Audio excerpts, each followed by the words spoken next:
విగ్రహాన్ని తయారు చేయడానికి అరౌండ్ 6 months టైం పట్టింది.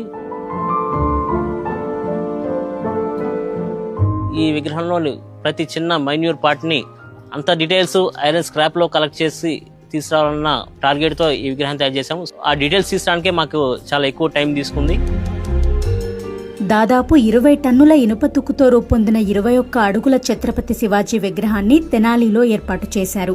ఈ విగ్రహం విశేషాలను దీని రూపకర్త కాటూరి రవిచంద్ర వివరించారు. ఛత్రపతి శివాజీ మహారాజ్ గారి విగ్రహాన్ని తయారు చేయడానికి around 20 tons of iron scrap పట్టింది. సో 20 tons ఆఫ్ ఐరన్ స్క్రాప్ని కలెక్ట్ చేయడం అంటే చిన్న విషయం ఏం కాదు. గుంటూరు మాయాబజార్లో దీన్ని కలెక్ట్ చేసాము. కొన్ని స్పేర్ పార్ట్స్ కొన్ని దొరకనప్పుడు వాటిని వైజాగ్, చెన్నై, హైదరాబాద్ వంటి సిటీస్లో వాటిని కలెక్ట్ చేసుకుంటూ ఈ విగ్రహాన్ని తయారు చేసుకుంటూ వచ్చాము.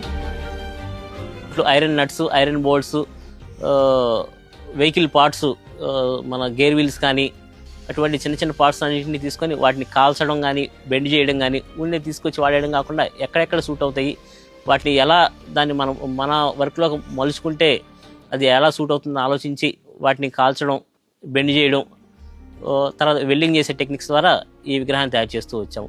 ఐరన్ స్క్రాప్ అనేది నాకు ఒక ఇంట్రెస్టింగ్ ఫామ్గా నాకు అనిపిస్తూ ఉంటుంది. ఆల్రెడీ ఇంజనీరింగ్ డిజైన్స్ చాలా ఉన్నాయి దానిలో. వాటినన్నింటినీ తీసుకొని నా స్కల్ప్చర్లో ప్రొడ్యూస్ చేయడానికి ఎక్కువ ఇంట్రెస్ట్ చూపిస్తాను. సో అటువంటి ఆ డిజైన్స్ని యూజ్ చేసుకుంటూ ఈ ఛత్రపతి శివాజీ గారి విగ్రహాన్ని, ఆ మండపాన్ని గొప్పగానే తీర్చిదిద్దాము. మా టెక్నీషియన్స్ కానీ అలాగే ఐరన్ స్క్రాప్ని కలెక్ట్ చేయడానికి కానీ ఈ వర్క్ని ఈ విధంగా ఈ 6 months ప్రజెంట్ చేయడానికి కానీ మాకు అరౌండ్ 35 lakhs ఖర్చు అయ్యి ఉంటుంది. ఛత్రపతి శివాజీ మహారాజ్ విగ్రహం ఇక్కడ మన తెనాలిలో స్క్రాప్తో తయారు చేశారని చెప్పి చూడటానికి వచ్చాము. ఇది సేమ్ మహారాష్ట్రలో రాయగఢ్ డిస్ట్రిక్ట్లో శివాజీ మహారాజ్ గారిది ఎట్లా అయితే ఉందో సేమ్ అలాంటిదే. చాలా బాగా అంటే చాలా బాగా ప్రాక్టికల్గా చూస్తే అక్కడ ఎట్లా ఉందో సేమ్ డిటో అలాగే ఇక్కడ తయారు చేశారు. చాలా శ్రమ తీసుకొని చేశారండి. చాలా అంటే చాలా అద్భుతంగా ఉంది.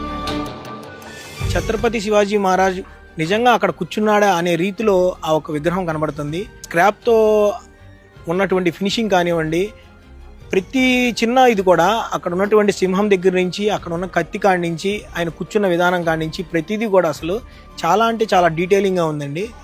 నేను చాలా స్క్రాప్ విగ్రహాలు చూశాను కానీ ఇలాంటి ఇంత ఫినిష్డ్తో ఇంత డీటెయిలింగ్గా ఉన్నటువంటి స్క్రాప్ విగ్రహం నేను చూడలేదు. నిజంగా ఇది చాలా అద్భుతంగా ఉంది.